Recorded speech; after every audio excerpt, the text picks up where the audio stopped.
semuanya, apa kabar? Kembali lagi bersama kami di Pembicara Talkshow Pagi bersama para leadership hebat. Oke, kami akan menghadiri sumber kita yaitu Vinda Zahra, selaku pemimpin di salah satu perusahaan yang sudah sangat terkenal keahlian dalam mengelola keuangan dalam perusahaan itu, sampai menjadi perusahaan besar di Indonesia dengan sangat cepat dan pesat dalam sekali pertumbuhannya. Kita sambungkan terlebih dahulu kepada Ibu Vinda.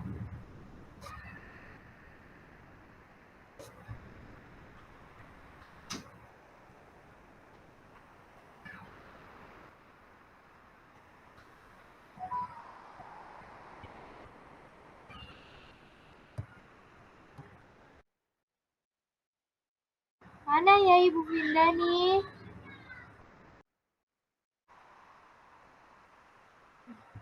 Halo, selamat pagi. Assalamualaikum Bu Vinda. Waalaikumsalam. Maaf ya Siva, saya telat masuk. Tadi ada terkendala jaringan. Gimana ini Siva? Apa kabar? Sehat? Ya, alhamdulillah saya sehat. Saya senang sekali ya kembali bertemu lagi ya Bu.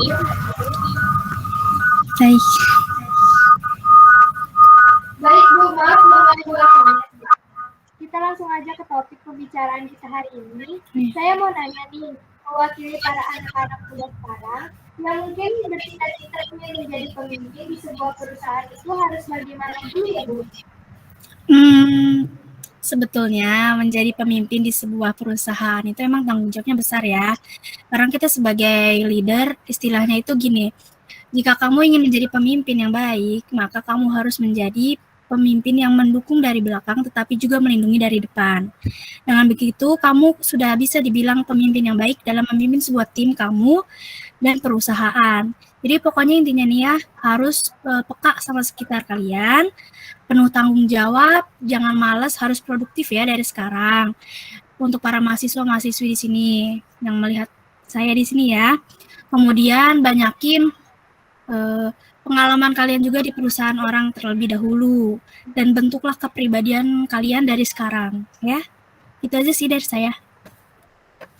Kemudian prinsip Ibu sebagai leader di perusahaan Ibu itu apa sih sampai bisa perusahaan Ibu berkembang sangat pesat sekali? Prinsip saya itu satu, ask not tell. Ask not tell ini, itu jadi kamu tuh punya strategi, itu jangan langsung memberitahu strategi, kamu gimana-gimananya ya. Coba kamu olah nih, jadi sebuah pertanyaan kepada tim. Contohnya gimana sih menurutmu bla bla bla bla bla. Terus kenapa hal ini? Karena membuat mereka tuh merasa punya ownership di dalam diri mereka terhadap strategi atau direction-nya. Nah, kedua itu adalah listen first, speak atau less. Jadi listen first, speak less ini, jika kalian lagi berhadapan nih sama partner kalian atau member kalian, jangan ngomong mendahului mereka. Saya begitu, karena saya suka menghargai mereka berbicara terlebih dahulu kepada saya dan mendengarkan mereka sampai selesai. Nah, ketika mereka selesai, baru deh di situ saya mengoreksi apa mana ada yang benar, ada yang salah dalam pembicaraan kita. Nah, yang ketiga itu ada be transparan. Be transparan ini jangan jangan gak enakan gitu sama orang. Karena kita tidak menilai kan dari orang itu dari tampilannya saja di luarnya kan. Di dalamnya juga belum tahu dia di dalamnya itu seperti apa. Maka dari itu kita juga harus kurang-kurangin lah gak enakan sama orang gitu. Memang boleh sih gak enakan gitu kan, tapi kita harus pahami nih orangnya tuh seperti apa dulu, oke? Nah, hanya itu aja sih prinsip saya, Siva. Maaf nih Bu, kalau saya boleh tahu, lagi gimana sih awal mula usaha Ibu bisa maju gimana sih? Siapa tahu dengan jawaban Ibu bisa membuat para usaha-usaha muda mencontoh Ibu. Wah, pertanyaannya bagus sekali ya, Siva. Ya, apakah boleh di-sharing, Bu? Tentu saja boleh dong. Ini harus didengar baik-baik ya, karena termasuk ilmu dan ilmu ini kalian dapatkan untuk sebuah pengalaman kalian dan bayangan kalian gitu untuk masa depan kalian nantinya. Oke, pahami ya. Jadi gini, coba deh kalian belajar tentang pengelolaan keuangan. Pasti kalian juga di kuliah belajar itu kan? Pasti dong, nggak mungkin enggak, ya kan? Karena pengelolaan keuangan itu sebagai set financial goals dan set financial education kalian.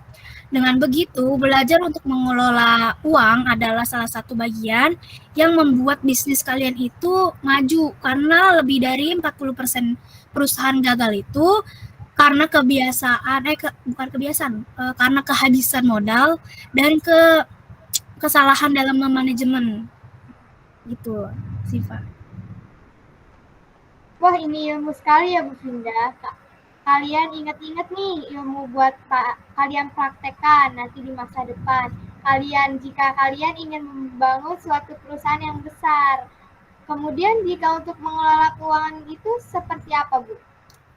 Nah, untuk mengelola keuangan itu ya harus disesuaikan dengan keuangan masing-masing yang terkumpul berapa, kemudian dibagi-bagi seperti ini misalnya nih ya. Kayak satu sedekah nih, kita walaupun kita udah banyak gitu kan mendapatkan penghasilannya ya dari perusahaan kita, ya jangan lupa lah sedekah gitu. Sedekah itu kan dengan sedekah kita menyisihkan rezeki kita ya, insya Allah rezeki pasti akan terus mengalir lah kepada kita kan.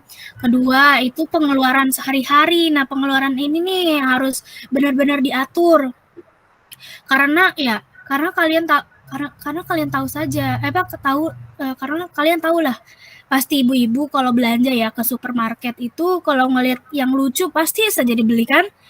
Nah, itu tuh yang membuat pengeluaran membengkak dan tidak teratur. Nah, kalau cara saya itu sebelum pergi ke supermarket, saya list dulu nih keperluan saya dan saya patokin misalnya nggak boleh lebih nih dari 2 juta kan. Semisalnya ya. Nah, hal itu tuh lumayan minimalisir gitu untuk tidak berbelanja berlebihan. Nah, kemudian ketiga nih yang paling wajib adalah investasi nih. Nah, investasi ini harus nih untuk menjamin masa depan kalian. Jika suatu saat nanti usaha kalian nih lagi turun, dengan investasi ini kamu bisa sebagai pegangan lah, kamu jadi perbanyak investasi, tapi harus hati-hati juga ya karena banyak penipuan. Terus kemudian kalau pendidikan ini nih biasanya pengusaha yang sudah pada nikah itu mereka menyisihkan pendidikan uang untuk anak-anaknya. Nah, untuk biar jadi anak-anaknya tuh sekolah tuh bisa terpenuhi sampai kuliah mereka nanti. Planning ke depannya udah mereka planning lah ke depannya. Nah, untuk yang terakhir tuh untuk hiburan kita untuk diri kita sendiri gitu. Kalau nggak ada liburan bisa stres kita kan. Kalau nggak liburan mikirnya kerjaan terus ya.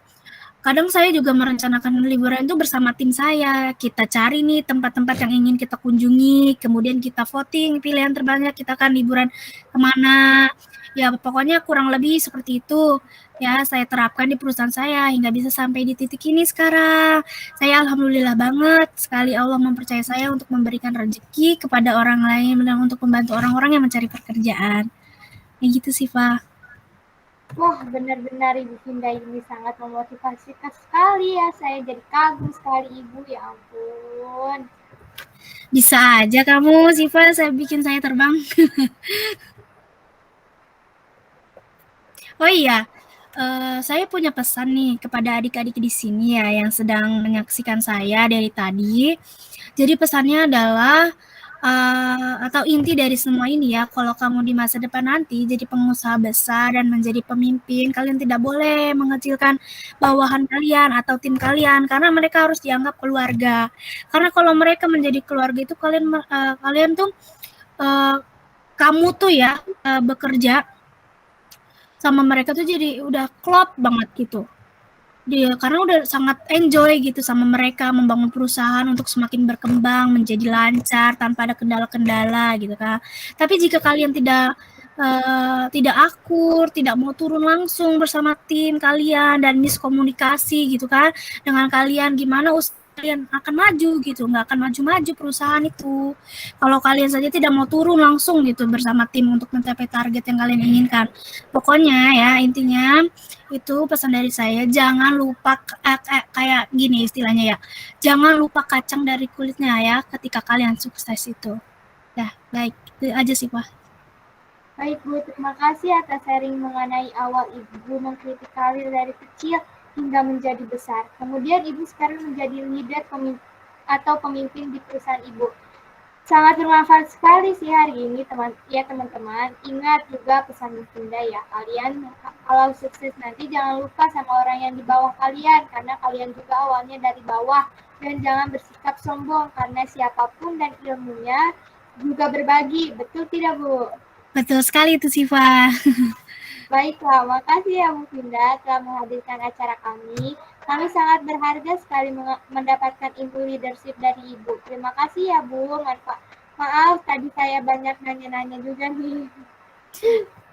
Iya, sama-sama Siva. Makasih ya calon pengusaha muda sudah berpartisipasi menonton saya. Kalau begitu, selamat pagi. Assalamualaikum warahmatullahi wabarakatuh. Dadah. Saya akhiri ya, Siva. Iya.